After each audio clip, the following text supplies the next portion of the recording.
Hi guys, welcome back to my channel. This is Catherine with The Perfect Place to Start, and today I have 3 fun and easy Easter DIYs for you, so let's get started. So we're going to start with this Easter basket, and I actually picked up this basket at a garage sale. I believe I paid 50 cents for it. And all I'm going to do is take some Waverly white chalk paint and I'm going to dry brush over the entire basket to give it a nice distressed look.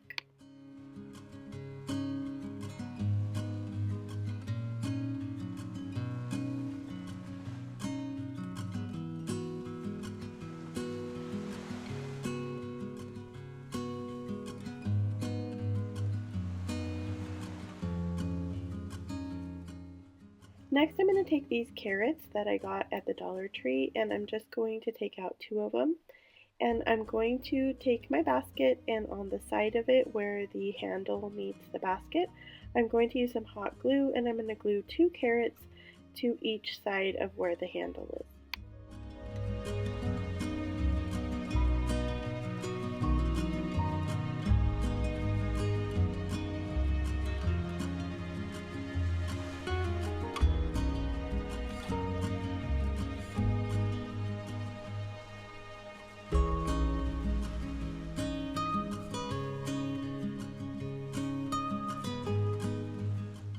Now I'm going to repeat that same step on the other side.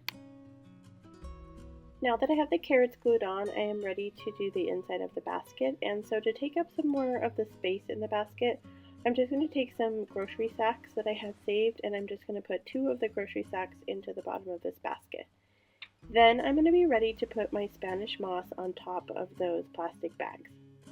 If you don't have a basket on hand, if you've been watching me for a while, you know I absolutely love baskets, and every garage sale season I tend to buy way too many baskets. But if you don't have a basket on hand, the Dollar Tree does sell wooden baskets, and you could definitely use one of those. It might just take an extra paint coat because they have like colored baskets over there, but you could totally do the same thing with one of those Dollar Tree baskets. So now that I have my moss in there, this is the final look of the basket by itself. I think it turned out super cute. If you did not want to put anything in the basket, it's definitely a fun decor piece all on its own.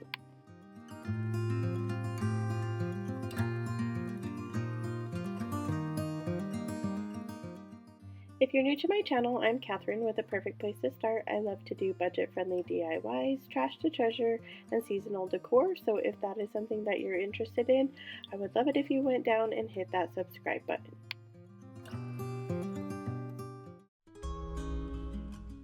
For our next DIY, we're going to be making some glitter Easter eggs, and we're going to start out with these white styrofoam eggs that they have at the Dollar Tree, and then I'm just going to be using some different colors of Waverly chalk paint. So the first one is the yellow color, which is I think maize, and then I have a folk art pink chalk paint that I'm going to paint this egg, and then I go over it with my white Waverly chalk paint to give it more a pastel color.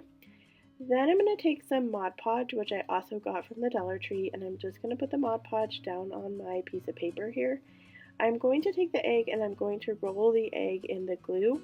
Once I have a good amount of glue on the egg, I'm just going to take my hands and rub it the rest of the way all around the egg. And then I'm going to add some glitter. So the glitter that I picked up, or actually I didn't pick it up, it was in my stash. I found a whole bunch of glitter. I think the glitter is from Hobby Lobby, but they sell glitter at Walmart. They sell it at Dollar Tree. It really doesn't matter what glitter you decide to use. I'm using like a clear glitter. And so once I have that Mod Podge all over my eggs, I'm just going to dump the glitter all onto the egg, all around the egg, so that it gets a full coverage.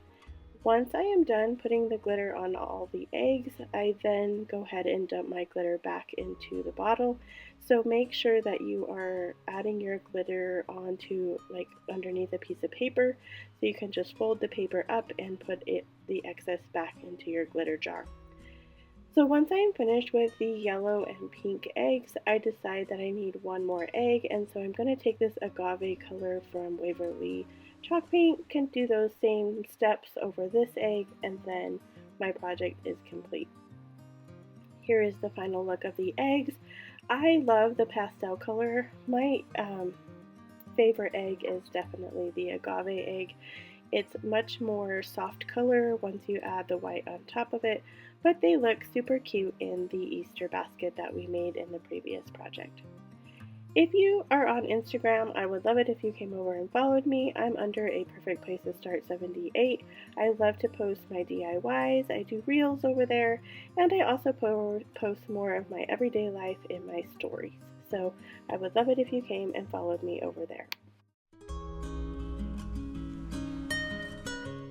So this next project is a carrot patch sign, and we're going to take one of these St. Patrick Day signs that I got at the Dollar Tree. When I am buying the signs at the Dollar Tree, I tend to get the ones that are kind of scuffed up, especially if I know I'm not going to decorate with them. I kind of feel like that way someone else gets a nicer looking one if they're going to decorate with it, whereas I'm just peeling it apart. So to me, it doesn't really matter if it's kind of scuffed up. This one, the paper was actually coming up on the sides already, so I just decided to go ahead and tear the paper off, and then I'm going to use the scrapbook paper that I picked up from Hobby Lobby, and all I'm going to do is trace the back of it. I turned it over, and I'm just going to trace it and cut out the square, and then I'm going to use some Mod Podge from the Dollar Tree again, and I'm just going to glue that to the front of the sign.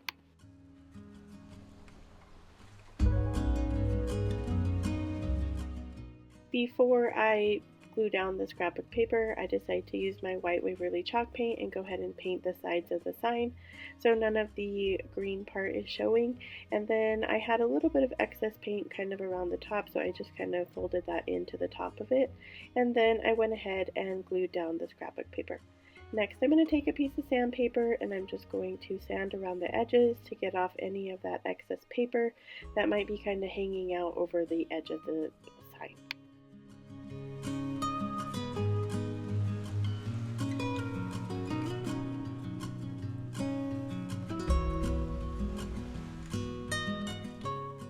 Next, I'm ready to glue down my carrots, so I'm going to take the 2 carrots from the other package, and then I went and got another package that I had left over from last year.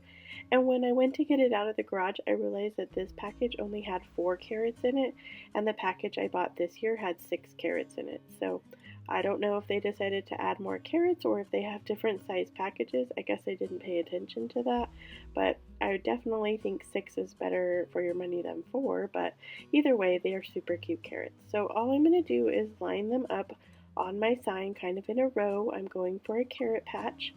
So once I have them in the desired area, I just take my hot glue and I just glue each carrot down onto the sign.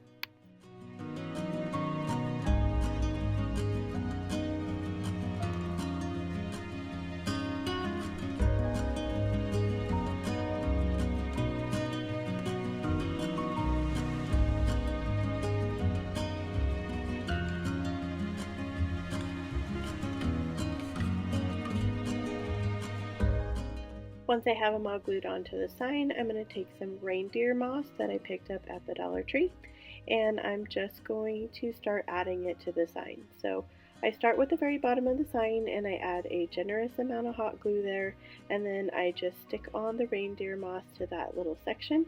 And then once I have the desired amount that I want there, then I go back in to cover up parts of the carrot to make it look like the carrot is in the ground. If you're wanting to recreate any of these projects from today's video, I always list all of my supplies down in the description box, so make sure you go down there and find it. You'll have a list of everything I used for all the projects today.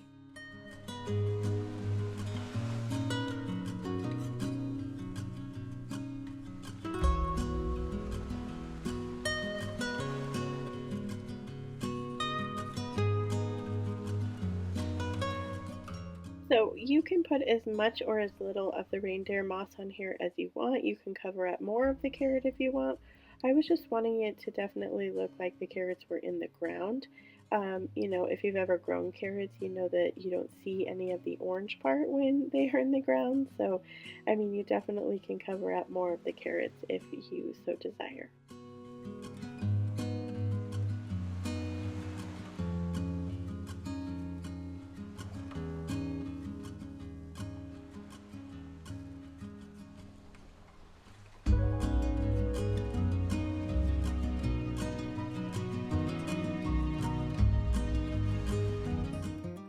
Here's the final look of the carrot patch, and I think it turned out so stinking cute. I really love those carrots and the look of this carrot patch.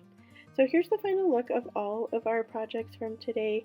If you enjoyed today's video, I hope that you'll go down and give me a thumbs up. And if you haven't subscribed to my channel yet, but you are loving today's video, I would love it if you hit that subscribe button. As always, wherever you are in your journey is a perfect place to start, and I will see you guys in the next video.